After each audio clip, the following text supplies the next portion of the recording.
पेद्रूचें दुसरें पत्र आवेसवर 3. सुम्या जेजूच्या येण्याची बासावणी. भोव प्रितीच्या भावां भयणीनो, हें म्हजें दुसरें पत्र तुमकां. दोनांतूय आमच्या भावार्थाचो उगडास हाडून ताचो खरो समज तुमचे भितर जागो करूंक हांवें सोदलां. जें प्रवाद्यांनी सांगून दवरलोलें ताचो उगडास करात. तशेंच तुमच्या धर्मदूतांनी तुमकां दिल्ले आमच्या सुम्या आनी सोडवणदाराचे याज्ञांचोय उगडास करात. पयले सुवातेर निमाण्या दिसांनी आमच्या भावार्थाच्यो मस्कऱ्यो करपी जायतीं जाणां येतलीं म्हूण विसरूं नाकात.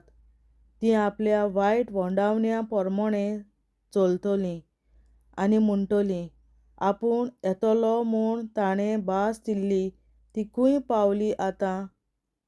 आमचे पुर्वज मरून गेले तेन्ना तावन सगळें तशेंच चलता आनी रचनेच्या ओरंबाक तावनूय तशेंच.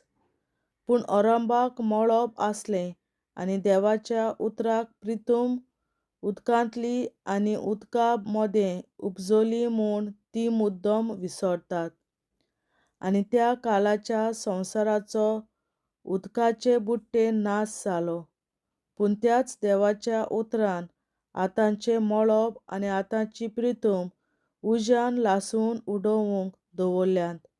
त्या दिसा अभोक्ती मनशांची जोडटी जावन तांचो भस्म जातलो.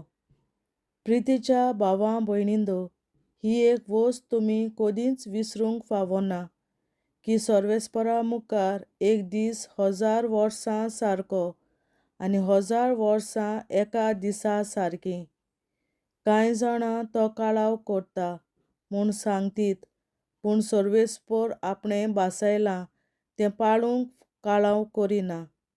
खरें म्हणल्यार तो तुमकां सोंसणीकायेन वागयता, कित्याक कोणाचेंच निसणटोन जाल्लें ताका नाका. सगल्यांनी आपलें जिवीत बदल्लोलें ताका जाय. सर्वेस्पराचो दीस एक चोर कसो येतलो. त्या दिसा मळब गडगडान नाच जातलें. सृश्टीचे धातू कडोन वेतले. प्रितुमेचो आनी तातूंत आसलेल्या सोकटांचो भस्म जातलो. ज्या दिसा मळब आकटें जावन नाच जातलें आनी सृश्टीचे धातू लासून कोडटले, तो देवाचो दीस बेगीन पावूं म्हूण आशेवन रावात. आनी सगळें हे भाशेन सोंपतलें म्हणटच तुमचें जिवीत पातकावीण आनी भोक्तिवंत जावंक जाय. आमी नव्या मळबाची आनी नवे प्रितुमेची वाट पळयतांव, कित्याक अशी देवान आमकां भास दिल्या. थंय सगल्या देवाक मानता तशें जातलें.